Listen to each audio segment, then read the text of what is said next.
Apitsikina indray tompoko lasy tompoko vavy mitsidiako ny tokantrano ambony ity takarivan'ny latsinainy voalohan'ny volana janoary 2024 ity aterina ny fiarabana sy ny firarian-tsoa ho amin'izay taom-baovao 2024 izay manasanao mpanajana indray izay anaraka ny fotoanan'ny fampalalam-baovao amin'izay takariva izay ny akony fetin'ny farantaona sy ny taom-baovao no anomboantsika n'izay fampalalam-baovao izay ny aina ny isan'ireo olona tonga za fahasalamana na ny resaka vonjitaitra sy ny fanapoizinana ara-tsakafo tetsy amin'ny agérampe flo nandritra ny faharaiky amin'ny telopolo ny volana desambra teo sy ny voalohan'ny volana janoary zany hoe androany raha oharina tamin'ny tondas nisy ihany kosa nefa ireo olona izay tsy nahatsiaro tena vokatry ny fisotroana zava-pisotro misy alkôla be loatra ary dia nisy tamin'izy ireo no ankizy.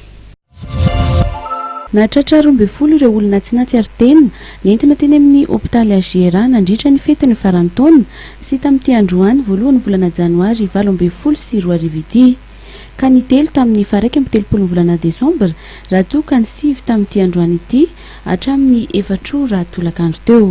Ny iray tamin'ireo niditra hôpitaly androany ho an'ny koma itilika dia zazalahy kely 13 taona. Ny lehilahy kosa ny maro anisa tratran'ity tranga ity. Saika ity resaka koma itilika ity avokoa ny antony fidirana tao amin'ny sapan-draharaha famelomanaina sy fanapoizinana ara-tsakafo androany raha toa ka 30 no niditra tao amin'ity sapan-draharaha ity omaly faraiky amin'ny 30 ny volana desambra ka ny telo no voatery nampidirina hôpitaly. Nahatratra raiky amin'ny 30 amin'ny zato kosa ny olona nizaha fahasalamana teny amin'ny hôpitaly ny faraiky amin'ny 30 ny volana desambra ka raiky amin'ny 20 tamin'ireo no nampidirina hôpitaly. Ny 40 vokatry ny loza tao an-tokantrano, ny 40 lozam-pifamoivoizana. Olona iray no fantatra fa maty. 7 kosa no nandalo teny amin'ny hôpitaly Agéra tamin'ity androany ity hatramin'ny 4 ora teo ka ny 20 no nampidirina hôpitaly.